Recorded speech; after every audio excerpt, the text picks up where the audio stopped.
still a lot of info, so I might skip over a little bit of it as we go through, just because it's all in there.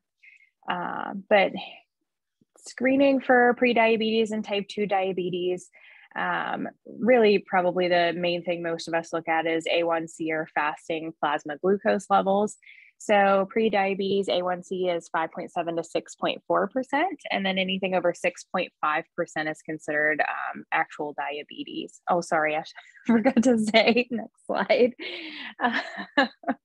I'm advancing them on my computer, so I'll probably forget to say that a couple times. So I'm sorry. No worries. And then fasting plasma glucose, 100 to 125 is considered pre-diabetes. Anything over 126 is considered diabetes. So next slide, please. And then screening for prediabetes and type 2 diabetes in asymptomatic adults. So people that you're just kind of screening routinely. There's a list of a bunch of people it should be considered in.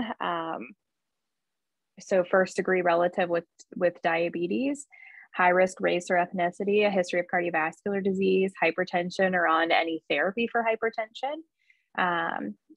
HDL cholesterol level less than 35 or a triglyceride level greater than 250. Women with PCOS should be screened. People who are physically inactive should be screened, of course. And then other clinical conditions associated with insulin resistance, like severe obesity. If you notice acanthosis nigricans on patients, you should screen them. Patients with prediabetes should be tested yearly.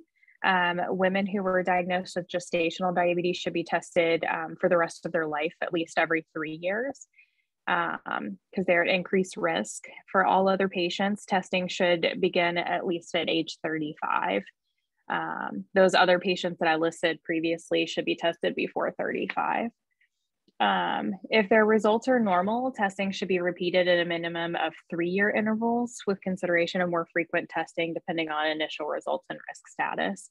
So I was reading in there, if the test results are near the margins or the diagnostic threshold, then you should repeat the test in 3 to 6 months just to see where it is. And then some certain medications can cause an increased risk of diabetes. So glucocorticoids, thiazide diuretics, some HIV meds, some atypical antipsychotic drugs can also increase the risk of diabetes.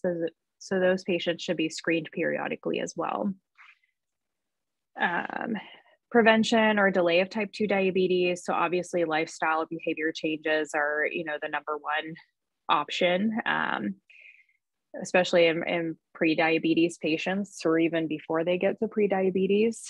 So the goal is for the patient to achieve and maintain a 7% loss of initial body weight, increase physical activity, watch their eating patterns. I never suggest no carb diets, of course, but lower carb, those kind of things.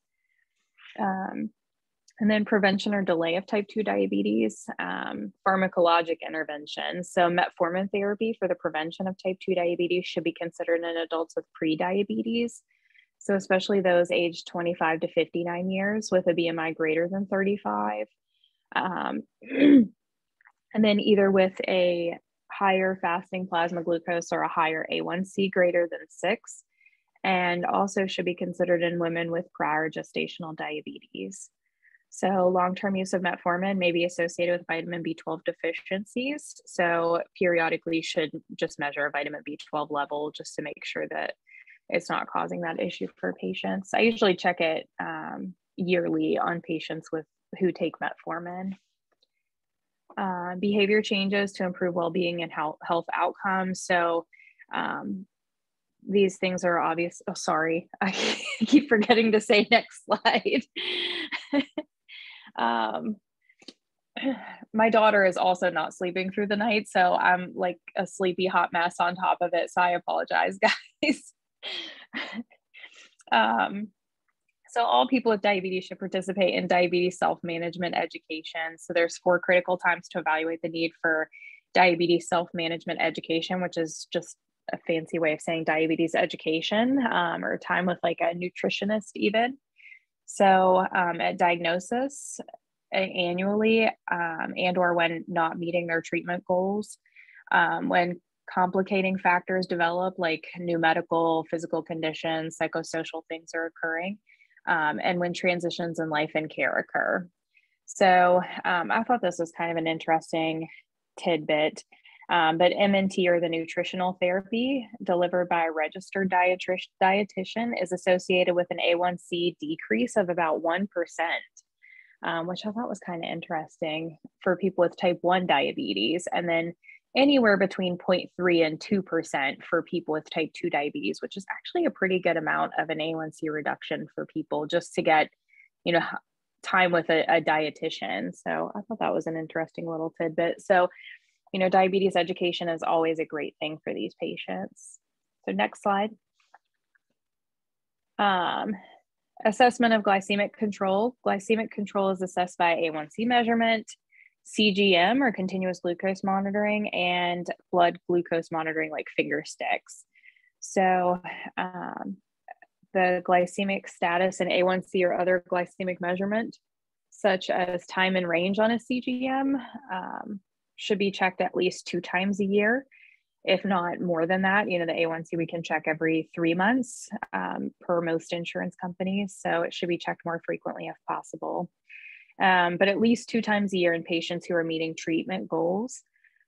And then assess glycemic status at least quarterly and as needed in patients whose therapy has recently changed and or who are not meeting glycemic goals. Next slide, please. I added a continuous glucose monitoring report on here just so it was easy for people to see.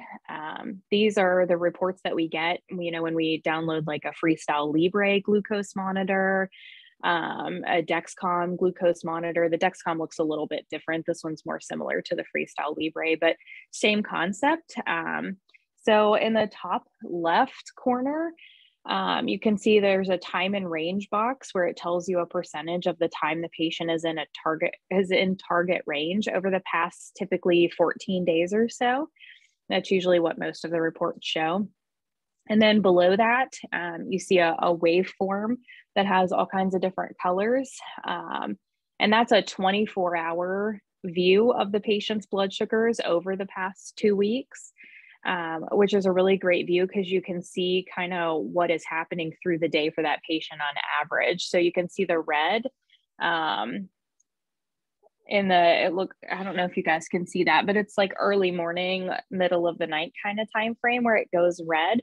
So you can see that they're going low overnight, early morning. So it kind of helps you be able to adjust medication regimens based on that graph view, because you can see exactly what's happening through their day. And then you can see they kind of spike up around meal times, which can help you with adjusting insulin doses. So these continuous glucose monitors are great devices. I 10 out of 10 recommend them. We try to get most of our patients on them if possible. I know sometimes insurance companies don't always approve them, but it is helpful for us when it comes to dose adjustments because you can see exactly what's happening. Next slide, please. So glycemic goals, an A1C goal for many non-pregnant adults, or just like the average adult patient, is less than 7%.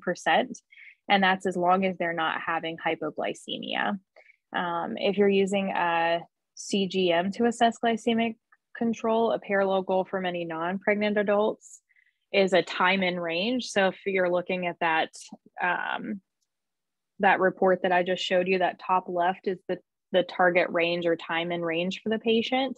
So that time in range should be greater than 70%. And they should have less than 4% in low range. And I don't think I put low. Oh, time below range, less than 4%. And then time in very low range should be less than 1%. And then an achievement of a lower A1C level, less than the 7%, may be acceptable and even beneficial if the patient can achieve it safely without significant hypoglycemia. Less stringent A1C goals may be appropriate for patients with limited life expectancy or older patients, typically over 70-ish, or where harms of treatment are greater than the benefits. The next slide, please. And hypoglycemia, occurrence and risk for hypoglycemia should be reviewed at every encounter and investigated. The patient should be utilizing the rule of 15 for hypoglycemia correction. So 15 grams of carbs if their blood sugar is less than 70, and then recheck in 15 minutes is typically what we tell them. So, 15 grams of a fast acting carb, something just sweet to get their blood sugar up, and then they should be going to a meal after that once their blood sugar starts to rise some. Glucagon is something to consider for all your patients. It should be prescribed for patients at increased risk of level 2 or 3 hypoglycemia. And the next slide will have like those actual levels of hypoglycemia. So we'll get to those in a minute. But there are all kinds of different types of glucagon out now. There's just the old school glucagon kit. There's a couple of different auto injector kits. So the patient doesn't have, or I guess it wouldn't really be the patient using it, but they wouldn't really have to mix anything up. They just give the injection, which is much easier for people and safer. And then there's also a nasal spray version. So these should be considered. A lot of insurances are starting to cover them now. So definitely try to get those for your patients if they're at risk for hypoglycemia. Okay, next slide, please. And this is the classification of hypoglycemia, whether it's level 1, level 2, or level 3. So that said, glucagon should be considered for level 2 or level 3. So any blood sugars less than 54 or a severe event that, they needed assistance, basically. And level 1 would be a blood sugar of between 70 and 54, and something typically that the patient can correct on their own. And next slide, please. And then here's another little tidbit about the diabetes technology. So real-time CGM or continuous glucose monitors are like the Dexcom, or intermittently scanned CGMs, which are the Freestyle Libre, should be offered for diabetes management in adults with diabetes on multiple daily injections or insulin pumps who are capable of using devices safely. So, insulin pump, which deliver a continuous infusion of insulin at varying rates throughout the day, are also an option. So the insulin pumps now communicate with the CGMs or the glucose monitors to help keep their blood sugars better under control. So those are great devices. Next slide, please. And then obesity and weight management for the prevention and treatment of type 2 diabetes. So obviously, we should be promoting diet, physical activity, behavioral changes to help decrease weight, which will also help their blood sugars. And next slide, please. And then pharmacologic therapy for adults with type 2 diabetes. So first line therapy depends on comorbidities, patient-centered treatment factors and management needs, and generally includes metformin and comprehensive lifestyle modifications. So first line, you should consider, lifestyle changes, and then metformin. And then some other medications that could be considered would be GLP-1s, SGLT2s, and then those could be in addition to metformin based on their glycemic needs.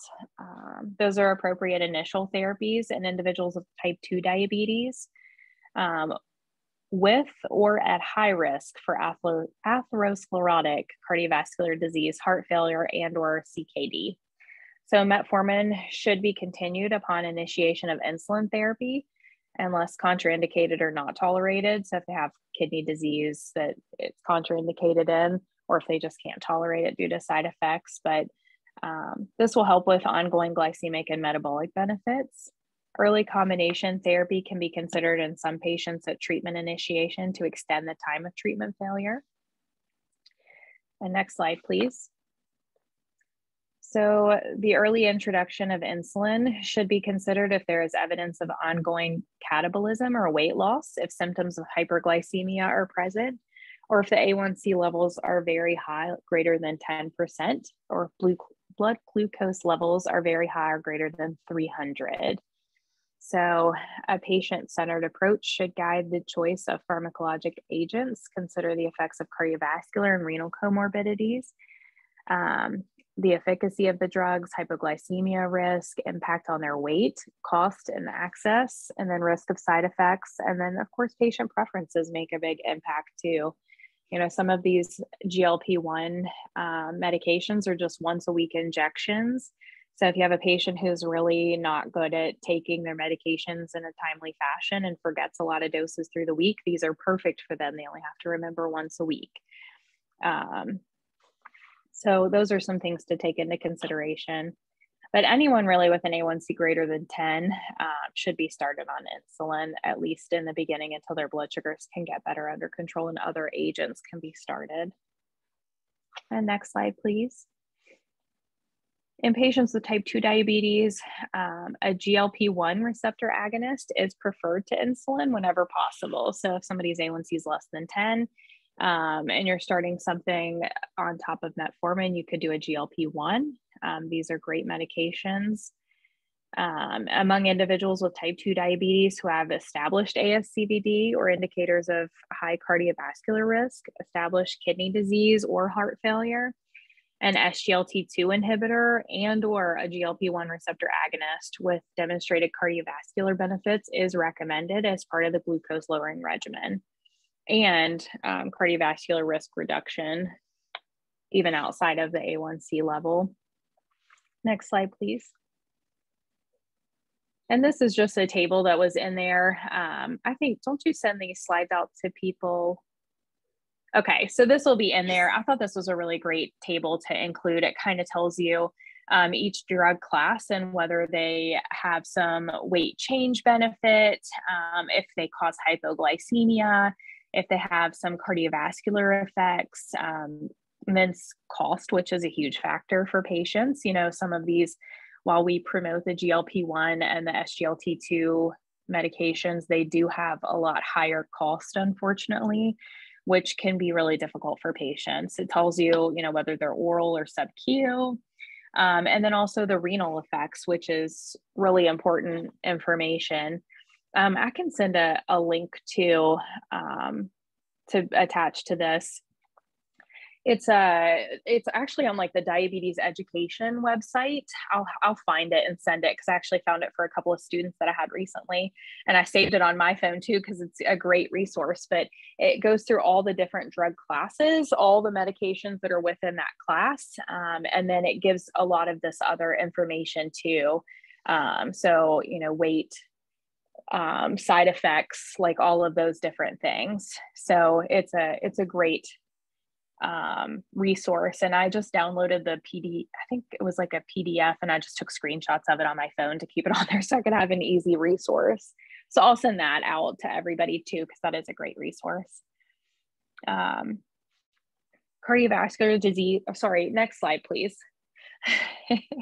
Cardiovascular disease and risk management. So at least annually in all patients with diabetes, clinicians should be assessing risk factors to prevent and manage both ASCVD and heart failure. Those risk factors include the duration of diabetes. So the longer they are diabetic, the more at risk they are. Obesity and overweight can be a risk factor, hypertension, dyslipidemia, smoking, a family history of premature coronary artery disease, CKD, and the presence of albuminuria. So then there's also the 10-year risk calculator for ASCVD that, you know, we can do for patients. Next slide, please. And this is a table that was also in the ADA guidelines. It's a pharmacologic treatment of hyperglycemia in adults with type 2 diabetes. I kind of went through, this will be attached to the slide too, but it went through, like if they have ASCVD risk, what to consider there. If they have heart failure, what kind of drugs to consider there that could help.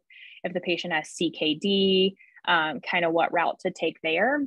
And then to the right side of this, it goes through like if you want to minimize hypoglycemia, minimize weight gain or promote weight gain, and then cost and access. So another good table that kind of gives you a route on where to go medication wise for these patients. Next slide, please. So some other important things to consider with diabetes is hypertension and blood pressure control.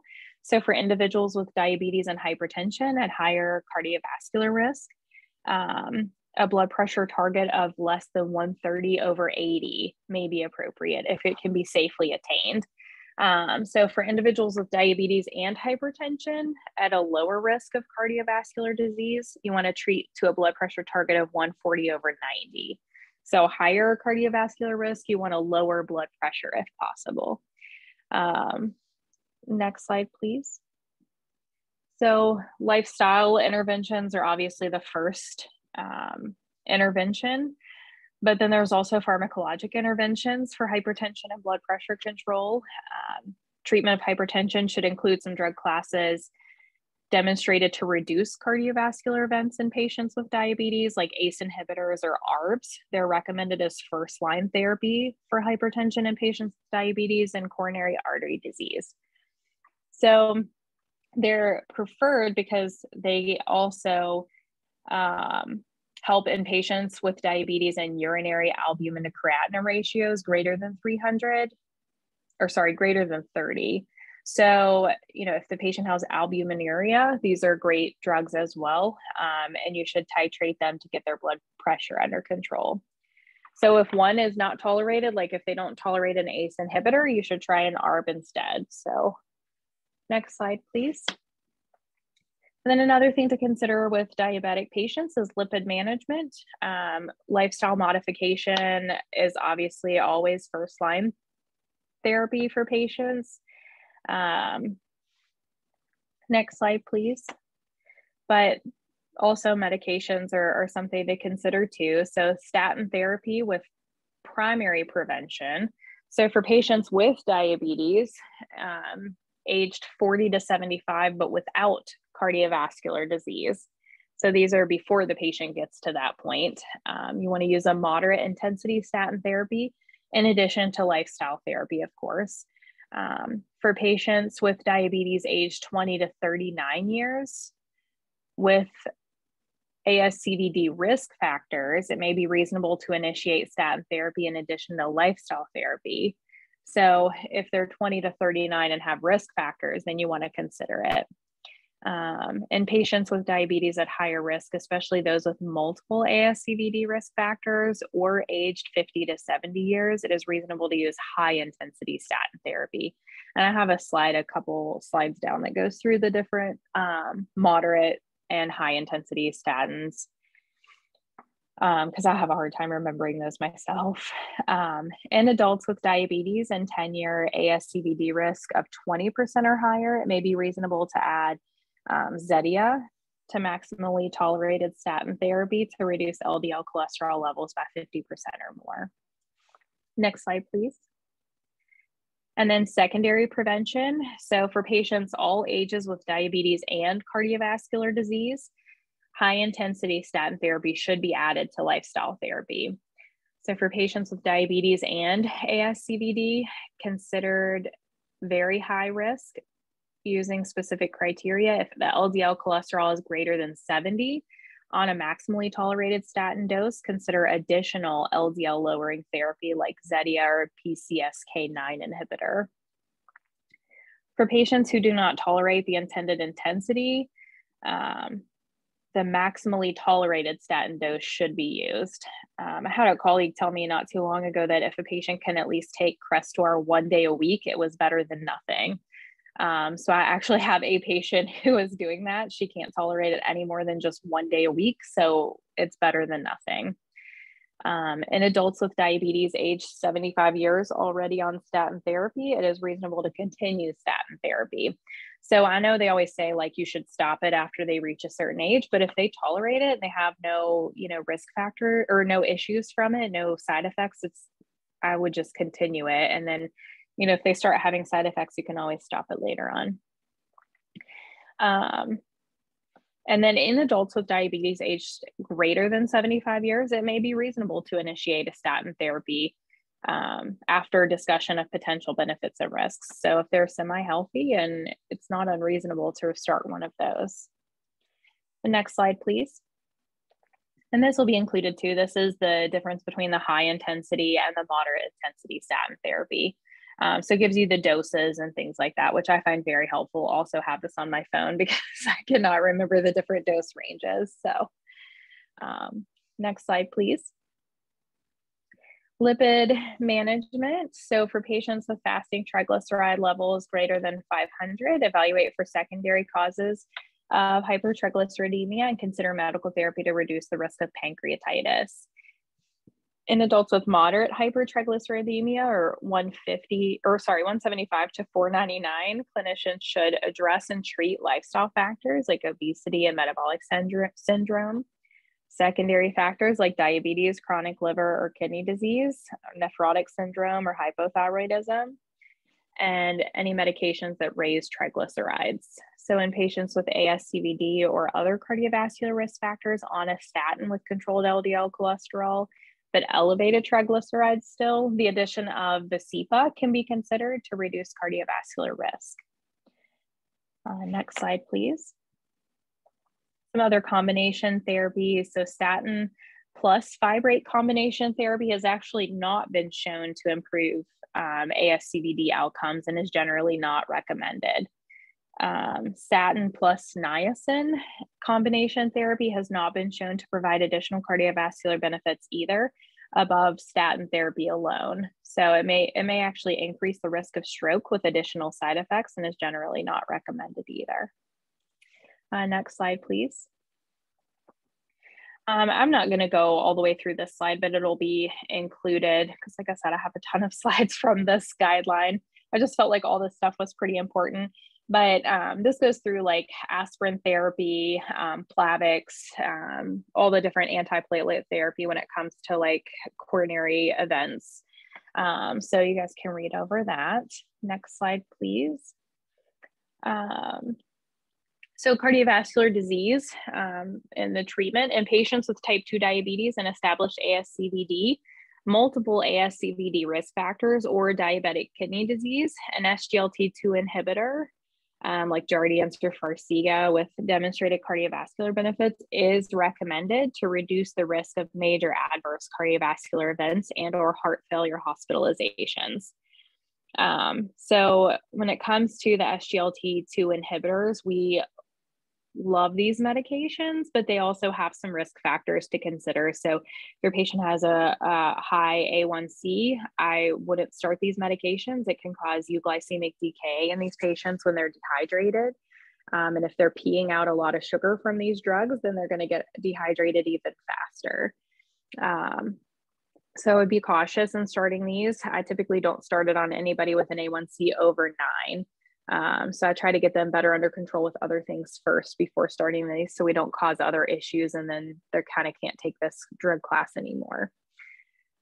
So in patients with type 2 diabetes and established ASCVD or multiple risk factors for ASCVD, a GLP-1 receptor agonist with demonstrated cardiovascular benefit is recommended to reduce the risk of major adverse cardiovascular events.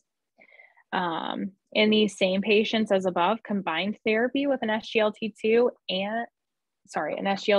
with demonstrated cardiovascular benefit and a GLP-1 receptor with demonstrated cardiovascular benefits as well may be considered for additive reduction in the risk of adverse cardiovascular and kidney events. Next slide, please.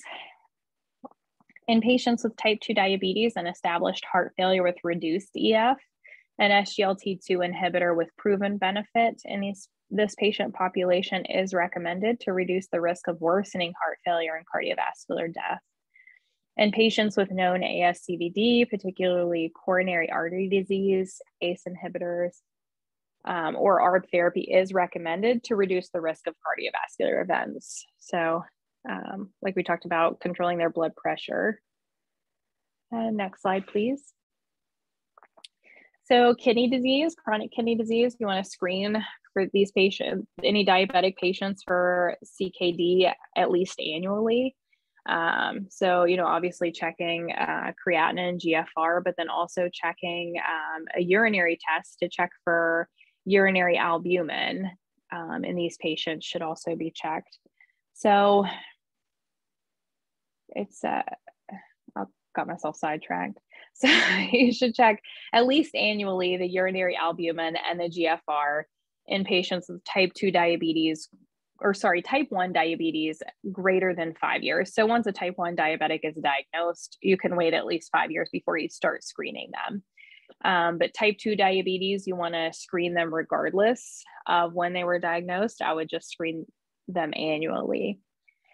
Patients with diabetes and urinary albumin greater than 300 and or a GFR 30 to 60 should be monitored twice annually to guide therapy. Because some of these medications need to be reduced or changed due to kidney function. Next slide, please. So CKD treatment, you want to optimize glucose control to reduce the risk or slow the progression of CKD. For patients with type 2 diabetes and diabetic kidney disease, you want to use an SGLT2 inhibitor in patients with a GFR greater than 25 and a urinary albumin greater than 300 creatinine is recommended to reduce CKD progression and cardiovascular events. In patients with type 2 diabetes and chronic kidney disease, consider use of an SGLT2 inhibitor additionally for cardiovascular risk reduction when the GFR and urinary albumin creatinine are greater than 25 or greater than 300 respectively. And then, always refer your patients to nephrology if you feel they need to go, or if they have a GFR less than 30. And next slide, please. And then metformin may be considered as the initial glucose lowering medication in the setting of CKD, but obviously dose adjustments are needed for kidney function. And it is contraindicated in patients with a GFR less than 30. So there are guidelines as to how to adjust the doses. And so once the patient is on metformin, GFR should be monitored. The benefits and risks of continuing treatment should be reassessed when the GFR falls to less than 45. So metformin should not be initiated in patients with a GFR less than 45. And then metformin should be temporarily discontinued at the time of or before any iodinated contrast imaging procedures in patients with a GFR 30 to 60. Next slide, please.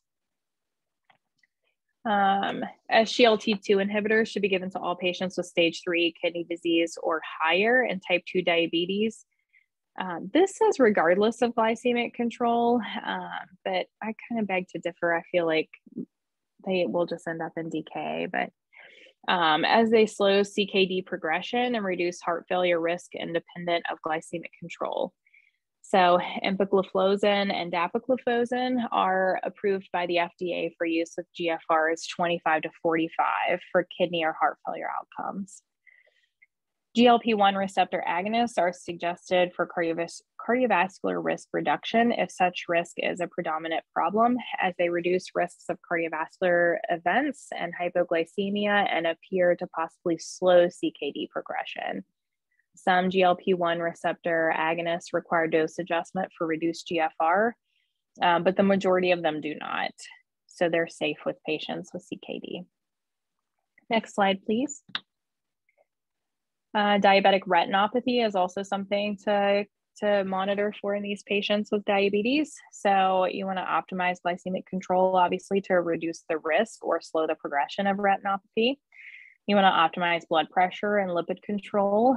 With these patients with type 2 diabetes, they should have an initial dilated and comprehensive eye exam by an ophthalmologist or an optometrist at the time of diabetes diagnosis, and then annually thereafter. So I always tell my patients to get a yearly eye exam, a diabetic eye exam. And if any level of diabetic retinopathy is present, then subsequent dilated retinal exams might be more frequent. So the patient might have to go back every 6 months or every 3 months, depending on what that ophthalmologist or optometrist recommends.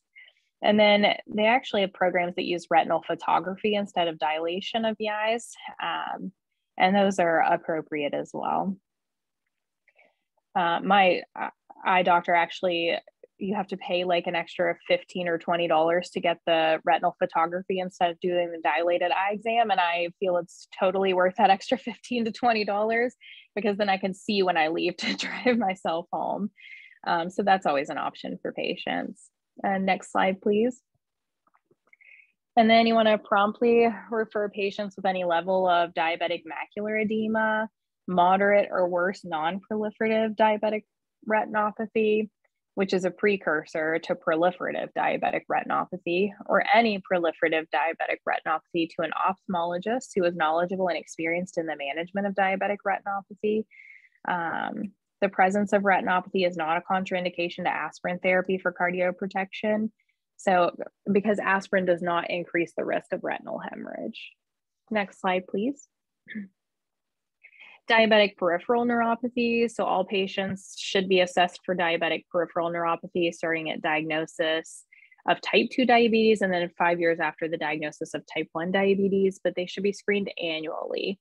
And assessment for neuropathy should include a careful history, examination of the skin, assessment of either temperature or pinprick sensation, and then vibration sensation with a tuning fork, and then a monofilament test to identify any feet at risk for ulceration or amputation. And then pulses in the legs and feet for vascular assessment. Next slide, please. Can I ask a question here? Sure.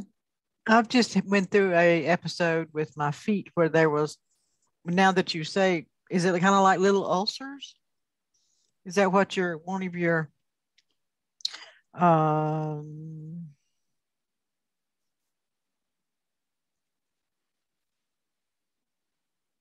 anyway, I take gabapentin now because I had an episode of like it looked like gout. It really did. And everybody thought I had gout, but it's not. It was the most painful thing I think I've ever been through, where my foot was just so swollen I couldn't put my weight on it. And then I had these big painful knots to come up, and it looked like I had a pimple head. But then now as long as I take gabapentin, they stay away. But if I try to go off of it, it comes back. Is that anything you've seen? I don't think so. I mean, neuropathy is usually loss of sensation, burning, pain, numbness. I had that too. Yeah. And the itching, like internally in my foot, this horrible itching. Mm-hmm. Okay. I'm sorry to interrupt. You're fine. Okay, so treatment of diabetic peripheral neuropathy, you want to optimize glucose control. Sometimes in patients with neuropathy, if you can get their blood sugars better under control, their neuropathy will improve. Sometimes that's not the case, but it does help. Lyrica, Cymbalta, or gabapentin, Neurontin are recommended as initial pharmacologic treatments for neuropathic pain and diabetes. And you want to refer patients who smoke or who have histories of prior lower extremity complications on to foot care specialists like podiatrists. Next slide, please. And then older adults, I thought this was kind of an interesting tidbit. Over a fourth of people greater than 65 years of age have diabetes, and then half of older adults have prediabetes. Screening for early detection of mild cognitive impairment or dementia should be performed for adults 65 years of age or older, at least at the initial visit and annually as appropriate. Older adults with diabetes have a greater risk of hypoglycemia than younger adults. So episodes of hypoglycemia should be ascertained and addressed at routine visits. You want to prevent hypoglycemia. For older adults with type 1 diabetes, you should consider CGMs or continuous glucose monitors to reduce hypoglycemia. But honestly, if you can't tell, I recommend those CGMs. So even type 2 diabetes, you should consider it. And next slide, please. And this is just a slide. It was another table that was in the ADA guidelines about older adults and kind of where their treatment goals should be. So that will also be in there. Next slide, please. So older adults pharmacologic therapy. In older adults with type 2 diabetes at increased risk of hypoglycemia, medication classes with a low risk of hypoglycemia are preferred. Overtreatment of diabetes is common in older adults and should be avoided. You don't want their blood sugar goals should be a little less tight than a younger person. And you want to simplify any complex regimens to reduce the risk of hypoglycemia, polypharmacy, or even non-adherence. If it's too complicated, they aren't going to do it. Or not going to be able to do it. You want to consider costs of care and insurance coverage rules when developing the treatment plans so that they don't have cost-related non-adherence. Some of these medications, I don't think any of us could afford to pay $1,000 a month or something like that for medication. So that is something to consider as well. Even younger adults can't afford that. Next slide, please. Metformin is the first line agent for older adults with type 2 diabetes. The biggest thing is it can cause GI side effects and a reduction in appetite, which can be a problem for some older adults. So that should be considered as well. And next slide, please. And then the last thing, I really didn't go into this because I'm already like 40 some minutes into this with just the basic stuff.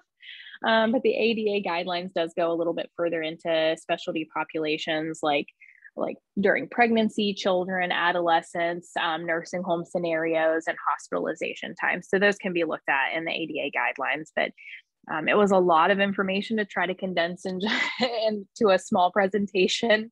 So I feel like it was very busy. So I didn't want to add in extra stuff. So, but that's really all I have for that. Do you guys have any questions? Thank you so much, Kylene. Like you said, there's a lot of great information in there, and I will be sharing the slides in the recap email, so everyone will be getting a copy of those, and just send me any materials you want me to attach in there as well. Okay. I'm happy to. So. Yeah, I'll send you the link for that diabetes education PDF that is, I think it's really helpful. The girls, when I first started in Endocrine, gave me like a paper copy of it, and it looks horrible. It has been in every white coat, every, pocket I have of everything. It's been in my car, my work bag, everything, just because I felt like I had to keep that thing with me for like the first year I worked in Endocrine. So it is a very helpful table. So and it's like several pages, but I just took a screenshot of it now and it's just on my phone to have. So I'll send that link because that is very helpful. Yeah, no, that sounds perfect. Thank you. Mm-hmm. We had a few more folks hop on here while you were going through your presentation, so that's awesome. But anyone with comments, questions, anything, feel free to chat in or unmute. We got a lot of folks thanking you for the presentation. It's very helpful. Kylene, I loved your presentation. Hi. You covered so much. And it was... And I missed the very first 5 minutes. Did you say your daughter is sick? No, she just still doesn't sleep through the night. So I was up at 4 a.m. with her. And we're moving on top of that. So you did a great job of covering all the. I was just going to add that I've seen in practice diabetic blisters and diabetic boils. To answer, I'm not sure I caught the name of. I think it was Jack. Was it Jackie? Someone was mentioning Yes, it was me. Yeah, Jackie. So there, you can definitely have like diabetic rashes, like blisters and boils, and the nerve medicine sometimes just takes off the pain from the neuropathy. But the blister and boil may be a totally separate kind of diabetic blister than the neuropathy is. Okay, that's great. That's good to know. I hope I never have to go through that again. Yeah, I think the thought, consensus is that those improve when, as diabetic control also improves. So that's really reassuring because I know you've been working on that. Oh, yeah. Yes, I'm down. My food intake is down to the most minimalist that you can get it and still get what you need. Logs, food logs, blood sugar logs, blood pressure logs. And I now I have stage 3 kidney disease on top of all that. So low salt logs. Well, I'm sure you heard Kylene's presentation that the SGLT2 inhibitors are really beneficial for kidney disease for patients with type 2 diabetes. They started on Ozempic, and I take Jordison. Did I say it right? Yes, ma'am. So Jardiance is the SGLT2 drug that can help kidney function. So it seems like I'm on 16 different drugs, including metformin. I hate that. I hate that thing. But not insulin yet. We're still on the insulin. You're doing all the right stuff. But sometimes I just get so tired of it. I just get so, why can't I just eat like what I want to? Just one meal. You bring up a really common thing that a lot of patients with diabetes, that suffer from. And I tell patients there are actually psychiatrists and psychologists that are devoted to helping patients that have chronic disease and even diabetes, because it is a chronic disease that takes day in and day out effort. So for the rest of your life. I mean, yeah, you don't get well. It's a lot of work. And the best thing I do is I refer them, if they do want counseling, to manage chronic diseases. I think the ADA also has a lot of really great resources for patients on that as well. And then as much group as you can get. So if you do like group diabetes classes or group support systems at WVU, there's a diabetes. Exactly. Group. There's Facebook sometimes has like our dietitians and nutritionists run a type 1 mountaineers support group. So I just encourage that stuff as much as possible, because it is helpful to know other people are going through the same thing you are. Right. I've been to some of them. I'm going to put a plug in for the first time ever, WVU is going to have what's called our Diabetes Symposium in November. It's the first all-day conference about everything diabetes related. And that's awesome. I have flyers and more information for you all, but that's supposedly in November. So you can save the date for that. I think there'll be a lot of really great speakers and a lot of good information. I'll look forward to that.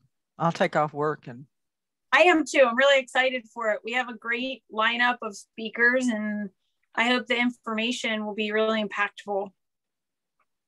I think sometimes just keeping the information in front of you, even if you don't read through the whole thing every day, nobody could, it's too much. But you could focus on like weekly articles and just try to keep it in front of you helps. If you don't, to me, it just builds and builds and builds and builds until you just can't stand it anymore. At least that's what's happened to me.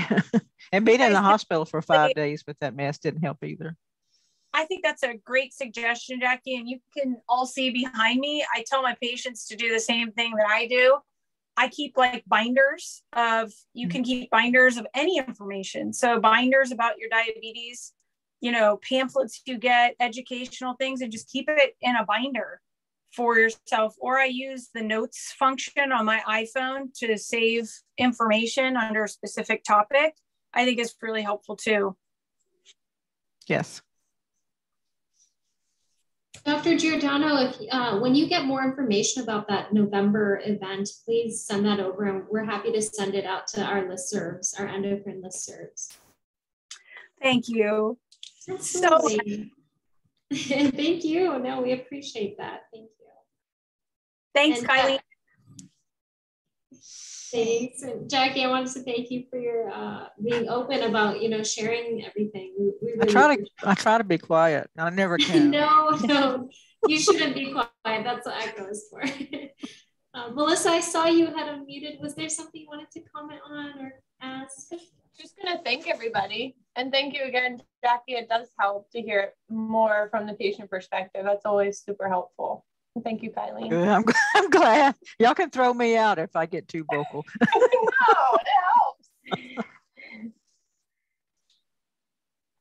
Any other comments, questions, or thoughts from the group? It is a safe space. Elizabeth and I always say that in all our project areas. So we really appreciate you guys just opening up and just talking about anything, so we appreciate it. Alrighty, well, if there are any questions after the session or comments that you want me to share with the group as a whole, just email them my way. I'll make sure to distribute anything like that. I saw Elizabeth chatted in. Thank you again for that. We haven't had a case submitted for a while. So if you even have a question, it doesn't have to be a full-on case presentation or anything. Just a question, something like that. You're more than welcome to submit those, and we can have that in the future sessions along with didactics. So it really just helps with discussion and everything. So the only announcement that I have is that our next session will be on April 13th, and Dr. Turner will be presenting on goiter management. So keep an eye out for that reminder. Kylene, I want to thank you again so much. With, I know, all the stressors in life right now, but you still made it here and did a wonderful job presenting. So we really appreciate you sharing your expertise and taking the time to do this. Well, thanks. I'll send you that link here in a few minutes too, okay? Awesome. Okay, that sounds great. Thanks, everyone. We'll see you next time. Thanks. Bye. Thank you so much.